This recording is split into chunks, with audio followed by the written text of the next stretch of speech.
जय शिव गुरु, हर हर महादेव, जय भोलेनाथ। जे भी गुरु भाई गुरु बहना ई भक्ति भजन शिव जी के सुन रहल बा, सबके हमार प्रणाम बाटे। और सबसे हाथ जोड़ के विनम्र निवेदन बा, अगर ये हमार भक्ति शिव जी के होली के ई भजन आप सबके अच्छा लगे तो कमेंट बॉक्स में हर हर महादेव जरूर लिखल जा। और कमेंट बॉक्स में लिख करके बताल जा कि हम कैसन गईले बाटी और लिखले बाटी। और चैनल के लाइक और सब्सक्राइब करके सपोर्ट जरूर कइल जा। जय शिव गुरु, हर हर महादेव, जय भोलेनाथ।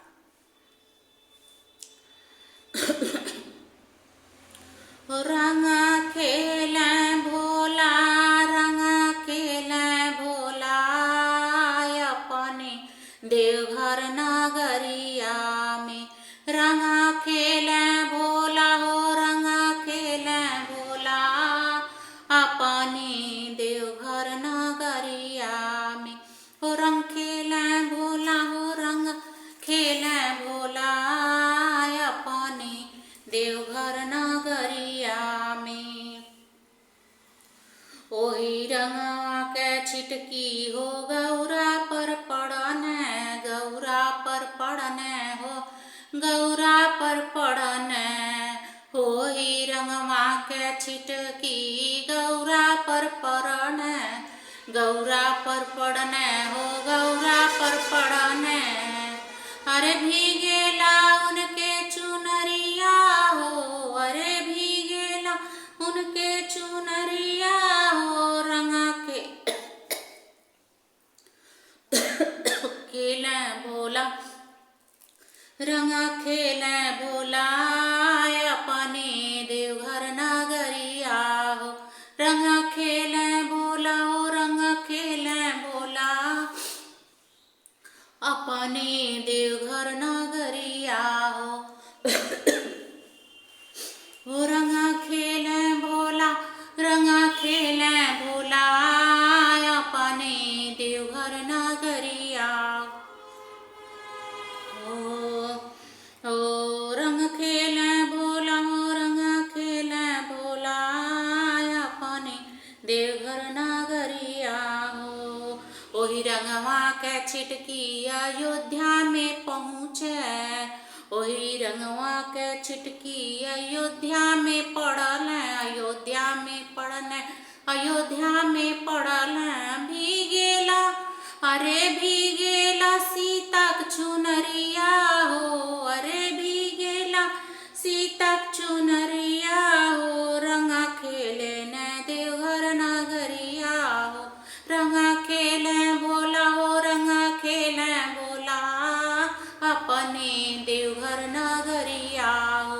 रंग खेले भोला हो, रंग खेले भोला, अपने देवघर नगरिया हो। ओही रंगवा के छिटकी स्वर्ग में पड़ने, स्वर्ग में पड़ने हो, स्वर्ग में पड़ने।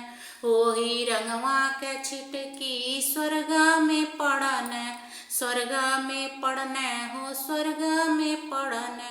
भीगे ने स्वर्ग के दो लोगवा हो, अरे भीगे ने स्वर्ग के देवता हो। रंग खेल भोला, रंग खेले भोला, अपने देवघर नगरिया हो।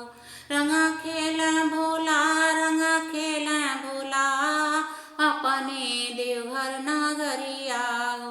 रंग खेले भोला हो, रंग खेले भोला, अपने देवघर नगरिया हो। ओही रंगवा के छिटकी धरती पे पड़ल, धरती पे पड़ल हो, धरती पे पड़ल। ओही रंगवा के छिटकी धरतिया पर पड़ल, धरतिया पे पड़ल हो, धरती पे पड़ल। भीजेला पूरा दुनिया हो, अरे भीजेला पूरा दुनिया हो। रंग खेले भोला, रंग खेले भोला, अपने देवघर नगरिया। रंग खेले भोला हो, रंग खेले भोला, अपने देवघर नगरिया हो। रंग खेले भोला हो, रंग खेले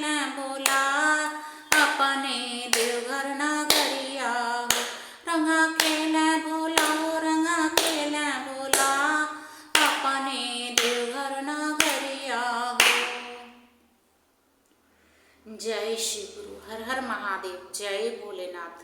जय शिव गुरु। सब गुरु भाई गुरु बहना जी भी वीडियो देखा था, सबके भगवान शिव भोलेनाथ जी के कृपा सबके ऊपर ऐसे ही बनल रहे।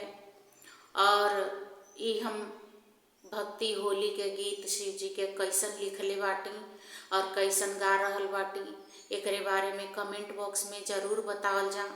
भैया और दीदी बहनी जे भी देखा था, सबसे हाथ जोड़ के निवेदन बा कि कृपया अगर अच्छा लगल हुई तो चैनल के लाइक सब्सक्राइब जरूर कइल जा। काहे से कि बहुत मेहनत लगेला वीडियो बनैले में, काहे से कि तबीयत खराब भी रहेला, फिर भी जबरदस्ती कैसो कह के वीडियो बनाई पड़ेला। तो कृपया करके चैनल के लाइक सब्सक्राइब जरूर कइल जा। जय शिव गुरु। हर हर महादेव। जय भोलेनाथ। जय शिव गुरु।